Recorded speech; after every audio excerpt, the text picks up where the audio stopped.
Live on WFLA Now, this is Hey JB. Here's JB Buno.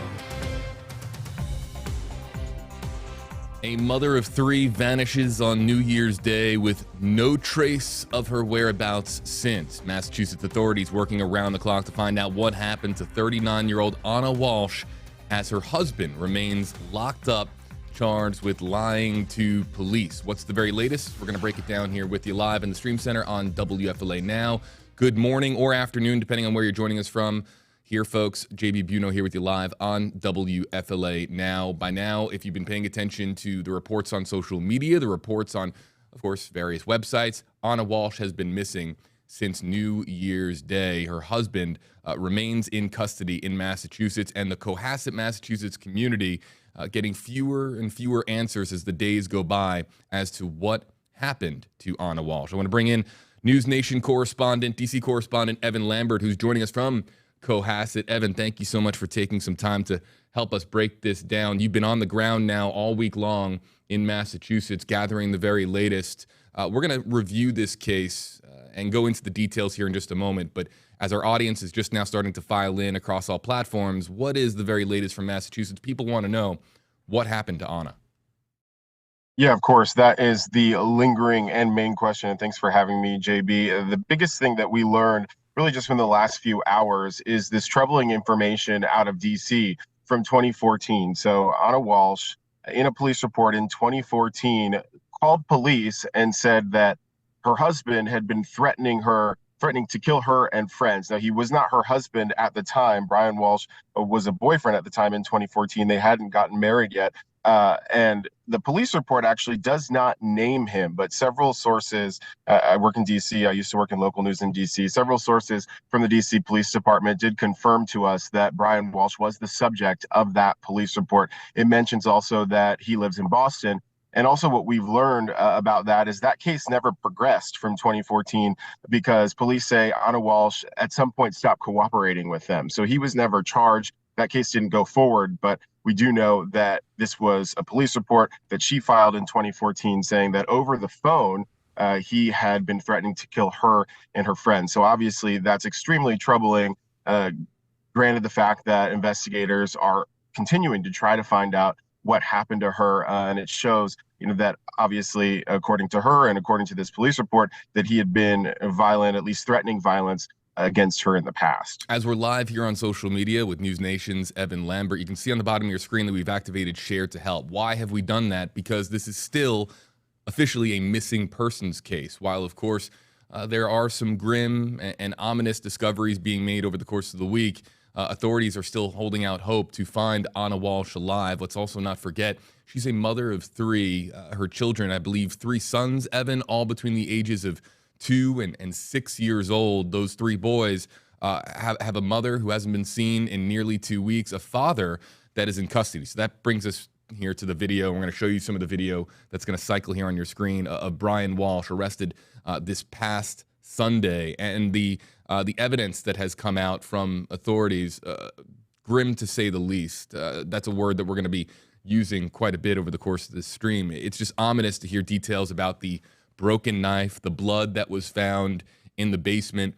There's also details about potentially him seeking to get his car detailed, correct? I mean, so what are some of the things that we're learning about Brian Walsh as well from authorities specifically?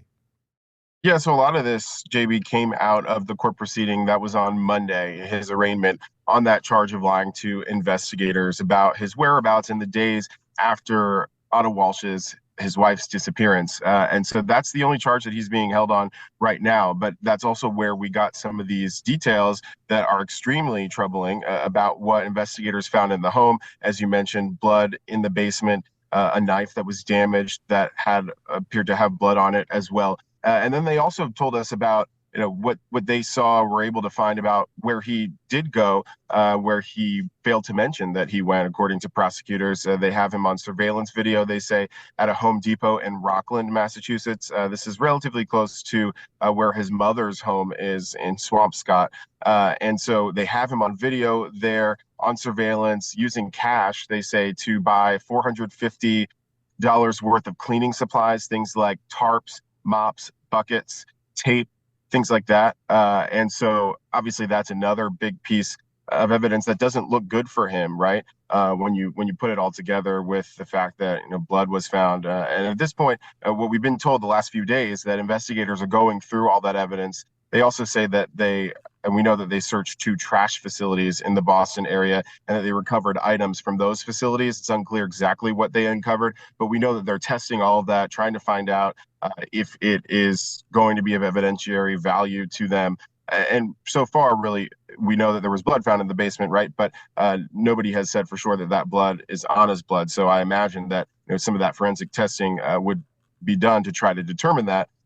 And again, if that comes back to be the case, that would be even more troubling for him. When it comes to these cases, Evan, and you know this, that you'll hear oftentimes from law enforcement sources that speak to various members of the media and various networks. There was the report that came out that Brian Walsh allegedly searched online for how to dismember and how to dispose of a 115-pound woman's body. That's another really ominous detail. And also, too, you were talking about that Home Depot trip. If I remember correctly, I believe the prosecutors also said that he was wearing a mask and gloves inside that Home Depot as well. So when you piece this all together, this isn't looking all that great. While there is, of course, there remains hope, I'm sure, out there with folks as far as finding Ana Walshe alive. When you piece all of this together, when you add it all up, things are certainly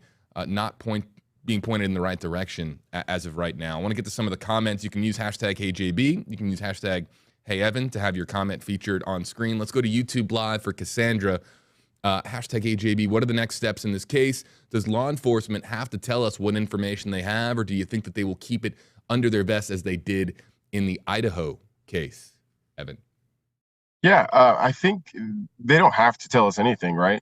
What we hear usually is the public details discussed in court. So the next court hearing for Brian Walsh is not until a month out, I believe a month out from when he was arraigned. So we're talking about the beginning of February. And you'd imagine that they would have some additional filings with that next hearing. But again, that's just on the charge of lying to police. Now, if in these next few days, weeks, there's an update to the charges against him, and let's say he is accused of murder, then there would be more information, right? He would have to face a second arraignment on a charge like that, and then we could expect to learn more. But in between that, really, investigators being very tight-lipped, and they have that right because they don't want to give away everything they have, and so I think people kind of view this in the mind of watching criminal dramas and things like CSI. They can take their time here because Brian Walsh does not appear to be going anywhere. He was granted that $500,000 bail, but no one's paid it yet, and he would have violated probation in this ongoing federal case that was happening against him. And so even if someone were to pay that bail on his behalf, he would be put into the custody of likely U.S. Marshals and would still be held. So they don't really, they have him on this one charge and he's not going anywhere. So they really can be meticulous with this investigation and wait for all the evidence testing and forensics to come back before they make any moves. One thing I want to point out here too, so much has been made, and I just saw a comment in one of our comment sections. Again, we're live across all platforms here on WFLA now with News Nation's Evan Lambert. People were making a lot about the perp walk that was done when we first got our look, and you see Brian Walsh, Ana Walshe's husband, smile. Feel free to explain what you thought of that moment, Evan. When I saw that moment, when I see him smiling, it's because he's looking out and he is seeing right here. This is the moment. Yeah. He's smiling. It's because he's looking out and he's likely seeing at least half a dozen camera crews or so, just a large media presence, probably not what he was expecting, and that smile, of course, has really resonated with people on social media, and of course not in a good way. Yeah, of course, it was definitely chilling to watch. We hit the ground right after that happened. I believe that was the next day on Monday, and so that shot, I believe, was when he was being taken from the Cohasset Police Department to court to be arraigned on Monday. And so, yeah, when I saw that smile, it definitely felt chilling to me, knowing that his wife We don't know what happened to her. We don't have any evidence about where she is right now. And then that would be his reaction. And maybe it was a reaction to him seeing the cameras there, gathered, and how much attention this had already gotten by then. But also, I mean, let's also mention, we've been digging into court papers over this last week as well, of Brian Walsh's past, and he hasn't been described in good terms by folks who knew him best. Some of his family members, there was this big dispute over his late father's estate and will. And people who knew him, family, friends, they described him as physically violent, as a sociopath. So that may also explain that reaction. I don't know too much about psychology or anything like that, but clearly this is a guy who had been troubled for some time, and that was explained by people that were closest to him, including people that were friends of his father and his cousin, who was going back and forth with him, I believe back in 2019, about his father's estate. It seems that his father just totally cut him out because there were accusations that Brian Walsh had stolen $1 million from the father, who was a renowned neurologist, I believe, at one of the very well-known hospitals here in Boston, Brigham and Women's Hospital. And so because of the way he's been described, that I wasn't surprised, I'll say, to see the smile there and to be chilled by that. I've been following some of the local reporting done out of some of the Boston affiliates as well. And as we hear more and more from some folks in the Boston area, the greater Boston area, who interacted with the Walshes, you hear that everything appeared to be okay. I also have seen some reports about their New Year's Eve party and so on and so forth. And it just really goes to show, it's a reminder for our audience that you think that you see a couple and they might appear to be happy, and everything on the surface might appear to be okay, but really behind the scenes, you just don't know what is going on with your neighbors, your friends, your cousins, your family members, whoever it may be. We only have another 5 minutes with Evan, so I want to get to this comment. We'll get to a couple more here before we wrap up. German wants to know, #KJB, when has Ana been seen last? On New Year's Eve or on January 1st? And if I have this correct, it's on January 1st, correct, Evan? Yeah, that's what prosecutors were saying, is that she was last seen on the 1st. And so we know that, according to them, he hadn't reported her missing, and that her work reported her missing on the 4th. He apparently, in interviews, told investigators that she told him that she had some emergency to deal with at work, and she was going back to Washington, D.C., where she had been commuting for this job on a weekly basis, to deal with an emergency on the 1st, and that she kissed him goodbye, and that she would have taken an Uber or some kind of rideshare or taxi to the airport. We know that police never found any evidence of her ever taking a rideshare. She did have a flight booked for January 3rd to go back to DC, and she never used that ticket. So again, according to investigators, she was last seen on January 1st. And I imagine that would be a report of that friend that was at the New Year's party. I'm not sure if he left before midnight, but what investigators are telling us is that January 1st was the last time that she was seen. We have a lot of viewers that follow the stories of missing persons cases and the disappearances of spouses. And Jen wants to know, #KJB, do we know if there's a big life insurance policy involved? Have you heard anything about that, Evan? Because that is, in the past, that can be a thread when it comes to, trouble in a household. Yeah, I guess if she had one where, something happened to her, he would stand to get some large amount of money. I'm not entirely sure about that. I don't know if those are public. Usually, I don't think they're public documents or anything like that. There's nothing that we've seen that would indicate that, but it doesn't mean that that's not the case, I guess.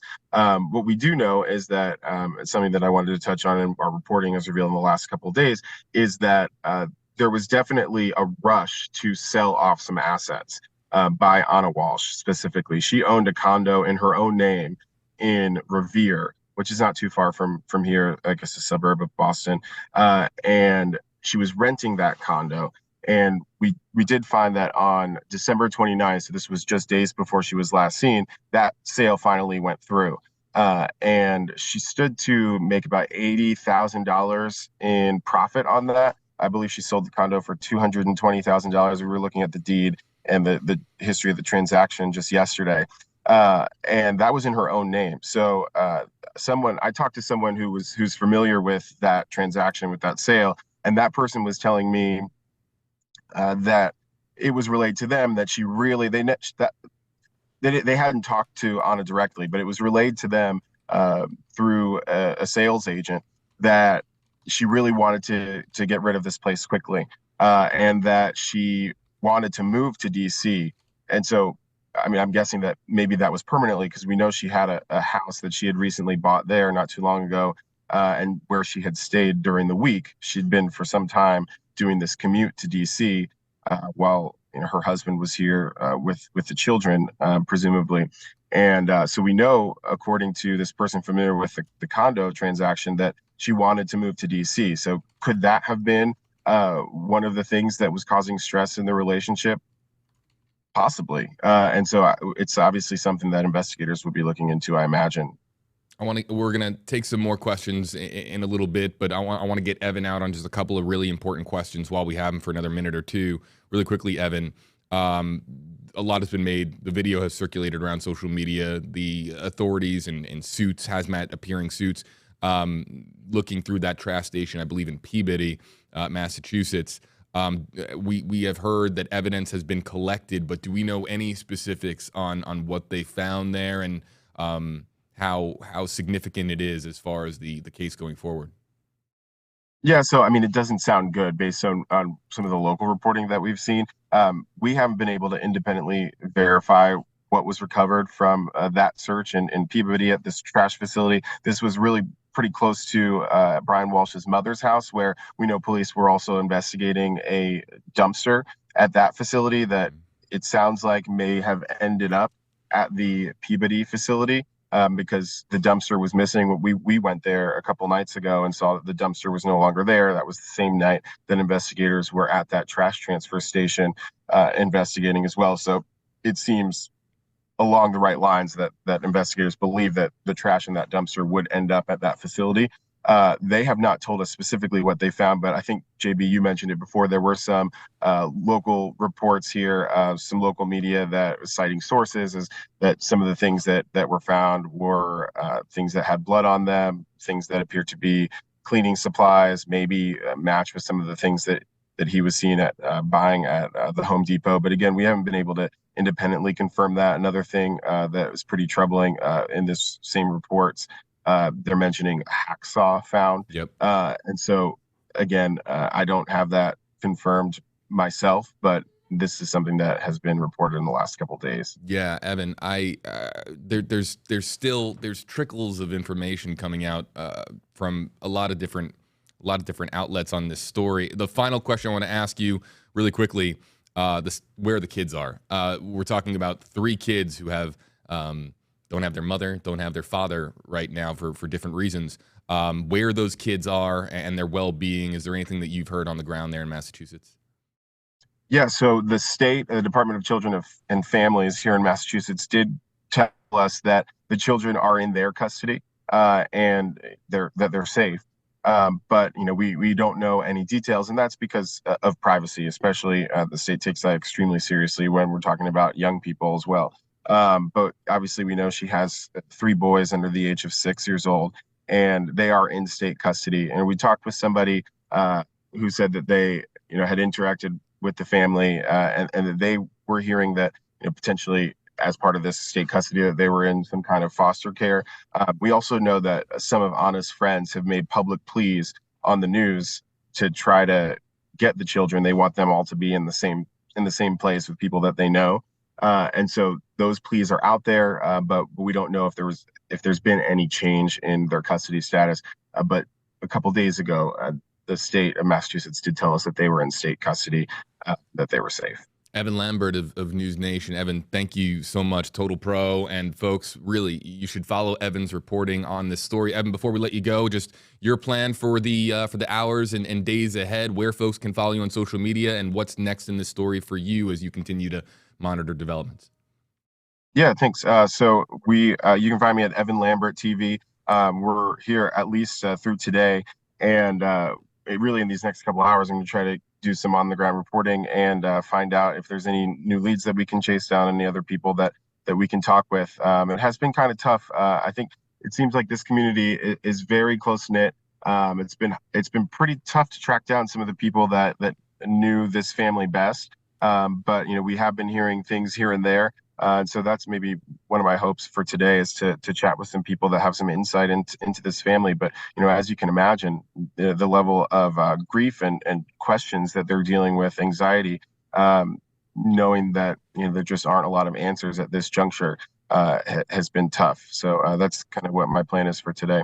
Evan Lambert, give him a follow, folks, on social media. Evan joining us live from Cohasset, Massachusetts. Evan, best of luck to you. I'll be following all the developments from you on social. Thanks for your time.